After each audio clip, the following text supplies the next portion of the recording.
Welcome to Inside Texoma on this Sunday morning. I'm Melissa Kakarika, and today I'm joined by Jackie Bush and Lauren McKechnie from the American Cancer Society. We're talking about, of course, the Cancer Society and Relay for Life, which is coming up. Welcome, you guys. Thank you. So let's talk a little bit about the American Cancer Society here in Wichita Falls and some of the work that you're doing. So the American Cancer Society, we work hard all year long to raise money for research that goes on across the nation, but also help that gets given out locally for anyone going through cancer treatment. All they have to do is call us, and we provide free rides to treatment, free hotel stay, answers for insurance questions, counseling, all kinds of stuff that we try to get the word out on the community. And you do a number of fundraising efforts and awareness efforts throughout the year, correct? Yes, but Relay for Life is by far our biggest. It's the opportunity that we get to come together with the community and really honor the journey that those survivors have gone on all year long throughout their cancer journey, and take a night to celebrate what they've done. Now, Jackie is a cancer survivor. Tell us a little bit maybe about how the American Cancer Society helped you. Well, when I was first diagnosed, I went through chemo and lost my hair, and they were able to provide me with a brand new wig. They also have a beautician who came in and did Pretty Me, is what they call it, and the premise is if you look good, you feel better about yourself. So they gave skin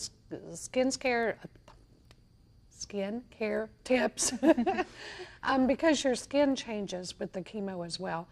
And they provided a whole bag of different cosmetics that they had donated, skincare products, wigs, turbans, scarves, hats, pretty much anything that you would need. And all of that was right there available with the American Cancer Society. Yeah, that program Jackie's talking about, Look Good, Feel Better, we have once a month at Texas Oncology, and that is open to any women currently going through cancer treatment. Now, obviously, you see a lot of women, and I'm sure men, children, dealing with cancer. Talk a little bit, about the health issue itself here. Well, I don't think that you'll find anyone that has not been affected by cancer, and that's why, this mission is so important, to Jackie and I don't think anyone's not been touched. So the statistics right now are that 1 in 3 women and 1 in 2 men will get diagnosed with cancer at some point in their life, which is just frankly unacceptable. I think, all this research that we push towards and research that we fund really goes to eliminate cancer as a major health concern in the future, hopefully. And one day, hopefully, we won't even have to raise any money because it will be something that has been 100% cured. That's our hope. When the person gets a cancer diagnosis, it affects the whole family, not just that individual. There's major changes with the whole family, going through treatment, making sure that person gets to treatment on time, make sure that they are taken care of when they come home after chemo treatment or radiation or whatever. There's a shift in diet a lot of times, and the whole family is affected. And extended family and friends, a lot of friends at times don't know what to say or what to do to help.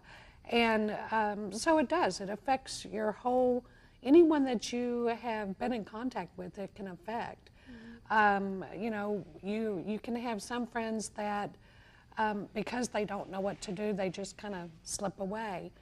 And trying to keep those relationships open sometimes can be difficult.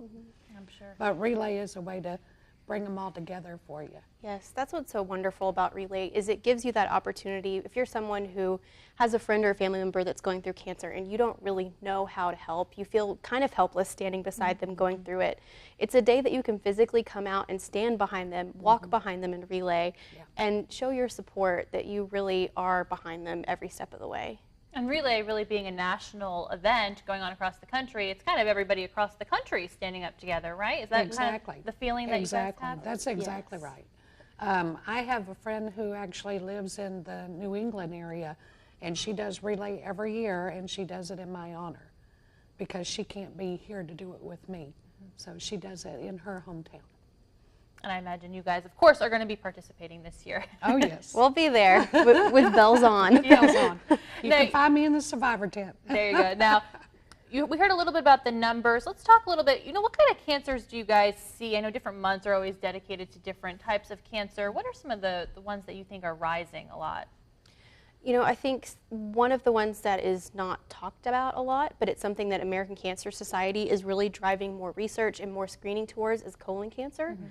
It's one of the top 3 killers in men and women, which a lot of people don't know. We focus so much on breast cancer and lung cancer and the things you can do to get screened early, or stopping smoking. All of those things are wonderful, but screening is going to be one of those things that's really crucial in the fight against colon cancer, because it's not something that you really easily know about or detect before it's gone pretty far. Yes. Very good point. That's one of the biggest ones, I think. And a lot more shift needs to go to that, because it is one of the #1 killers for both men and women with all the cancers. You see people at the oncology center battling breast cancer, lung cancer, colon cancer, esophageal cancer. But I think colon cancer is probably the one that's most on the rise. And probably, let's face it, least fun to get tested for. Yes. But one of the most crucial, and that's such an easy way to prevent cancer that a lot of people don't think about. Yeah. And let's talk a little bit, obviously we said cancer can affect everybody, but what are preventative measures and screenings that people need to be aware of, regardless of, the type, just overall? Mammograms, colonoscopies, just general health issues with, stopping smoking, watching your diet. Obesity can lead to different types of cancer. It's been proven. Suntanning in beds, it has been shown that it is a leading cause of skin cancer. So those type of things, you need to be aware. You need to do research on different cancers. And if you have a family history of any type of cancer, whatever that cancer is, you should definitely be screened for that particular cancer as you enter adulthood at least. And it's important to tell your doctor that you have that family history so that they can be on the lookout too. Yes. Just going to the doctor in general and living healthy, right? Yes. All right. Well, we're going to hear a lot more about Jackie's story and, of course, talk a lot more about Relay for Life, the reason we're all here. That's coming up on Inside Texoma.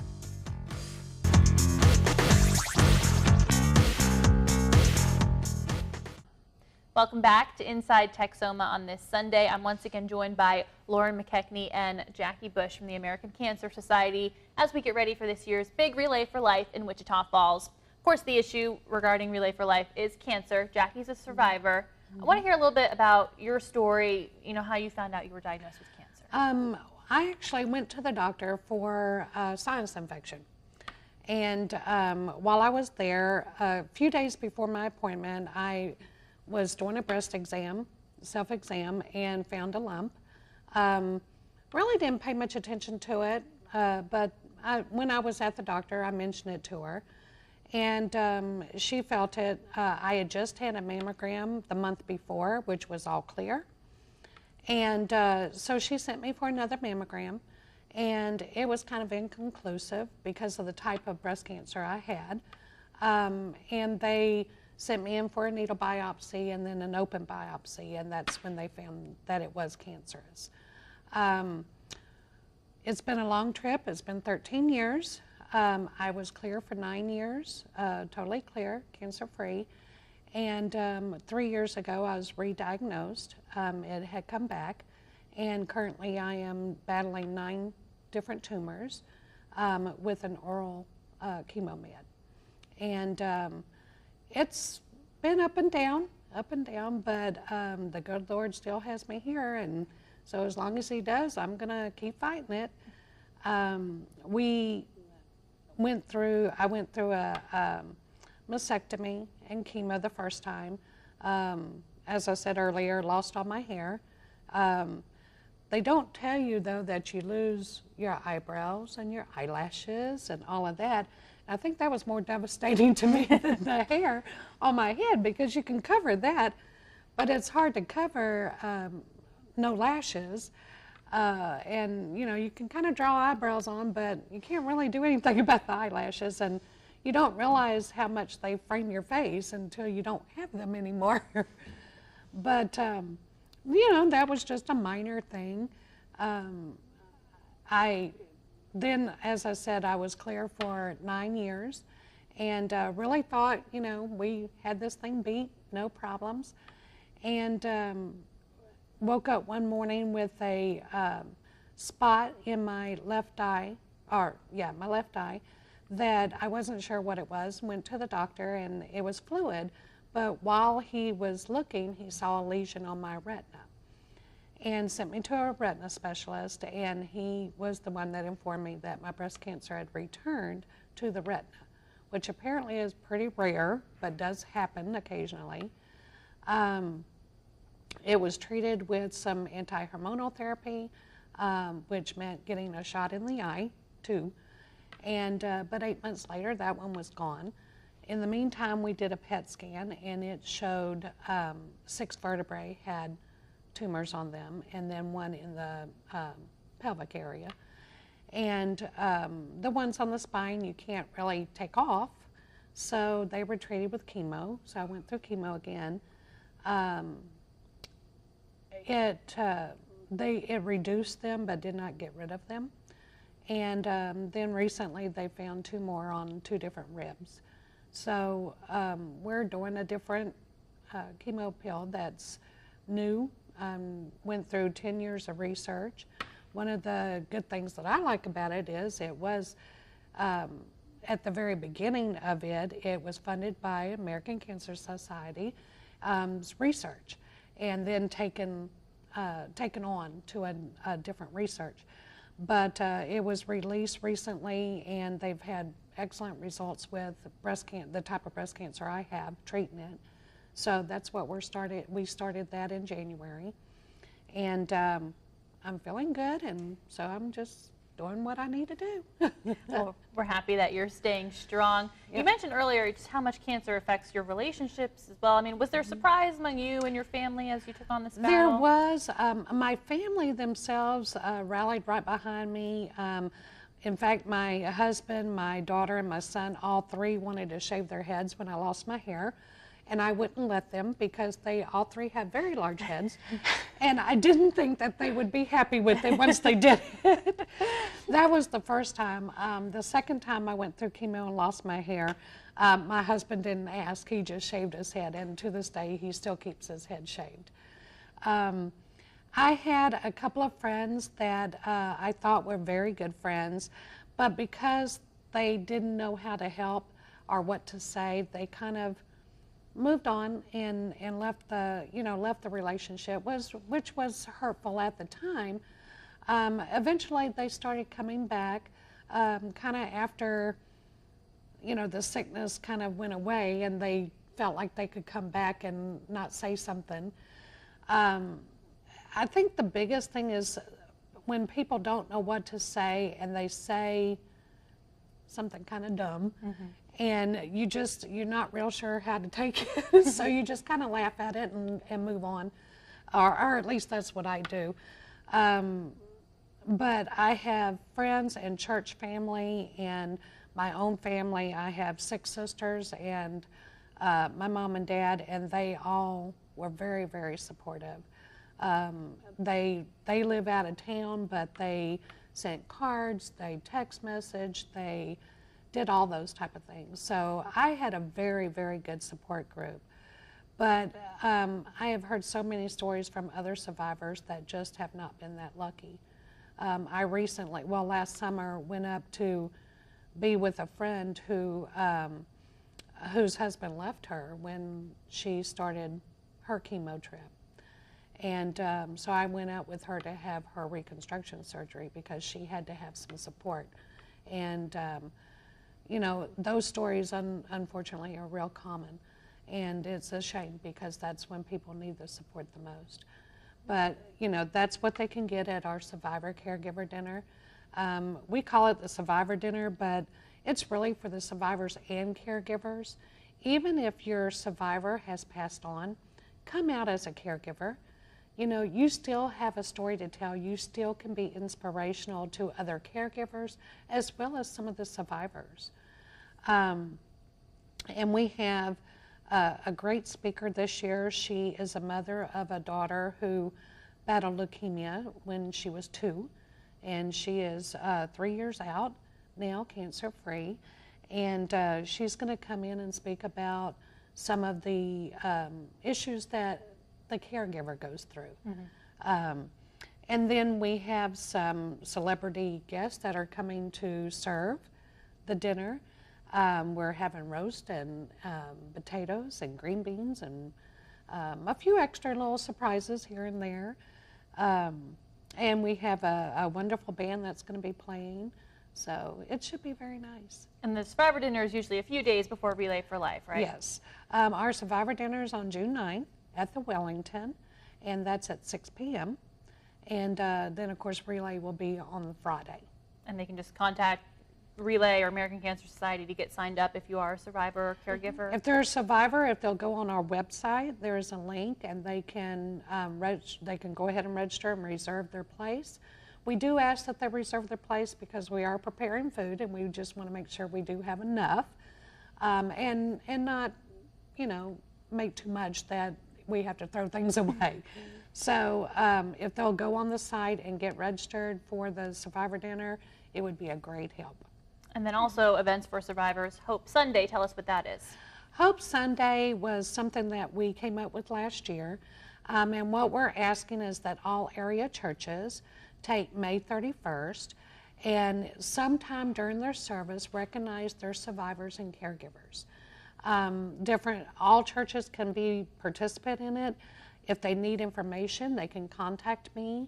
I believe my information should be with y'all. But my number is 337-2353. I'd be happy to email you the information.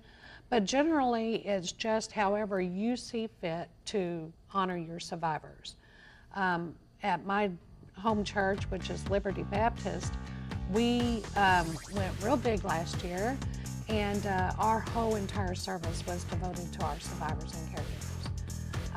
And we're doing that again this year, so it'll be a big event. All right, well, mark your calendars for the Survivors Dinner and for Hope Sunday. And of course, for Relay for Life, we're going to talk a little bit more about the activities at the actual relay right after this.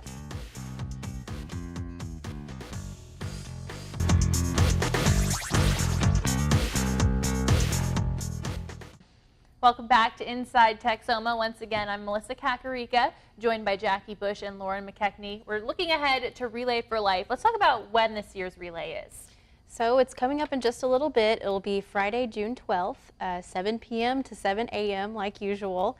And we're just really looking forward to a big event, lots of people. Now, how can people sign up a team?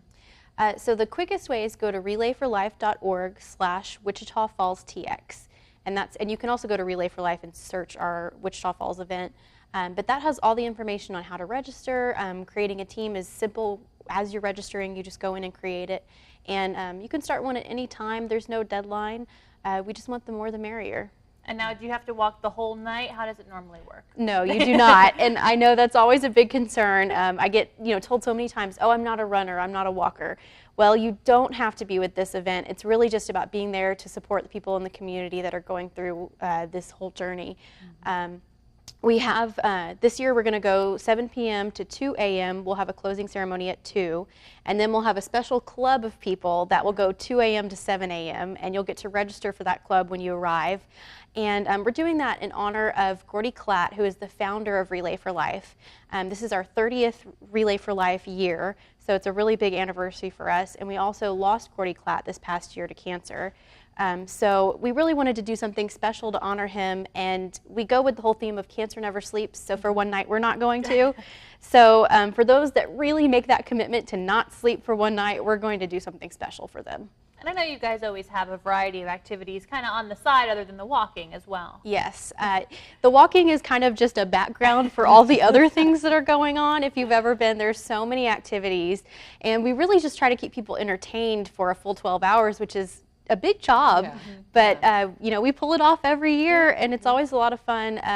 You know, we'll have music, we'll have games, all of the different teams that'll be set up across the field will have their own things going on at each booth. So there'll be like cakewalks and contests and face painting and different celebrations at each hour. As each hour passes, we'll do a themed lap, like we did a mustache lap last year, where everyone wore fake mustaches. And just so many different things. I'm also really looking forward to, we're having a Road to Recovery lap. And Road to Recovery is one of our programs where we give people free rides to treatment. We have volunteers that drive people to treatment. And so we're decorating big boxes like cars, and then we're driving those fake cars around the track for a certain lap. And especially because this year is superhero themed, I'm hoping for a lot of Batmobiles and a lot of different, you know, variations on superhero outfits. So if it's superhero themed, do you want people to come out in their best costume to walk around the Feel track? free. Oh, Feel yes. free. We would love it. We'd love to see everybody in a superhero costume. Yes. And we will have a costume contest, so it might get pretty competitive. We will have a whole area for kids. There'll be bounce houses, games for them going on all night, so they'll be taken care of. There's a whole little roped off place for them. We have a lot of volunteers down in that area, so they will be safe and looked after. And then we have, in the Survivor tent, we do different games of our own in the Survivor tent. They really laugh because I put music on there too, and we dance, and I get them all up and make them all dance. And so we have a good time in there too. But we participate in all the other things too, but in between we kind of have fun in the Survivor tent as well. Now, I know we just saw some video of your kickoff party. It seems like you guys always have a ton of support and people come out for this throughout, you know, the preparation and the event. Is that true? This year we have probably the largest committee that I've ever seen anyway. I've been involved with Relay for probably 10 years, and this is the largest committee that I've seen, planning committee. And everybody is so on board with what we're doing and so supportive. We have a lot of teams, and the teams are very committed to what they're doing.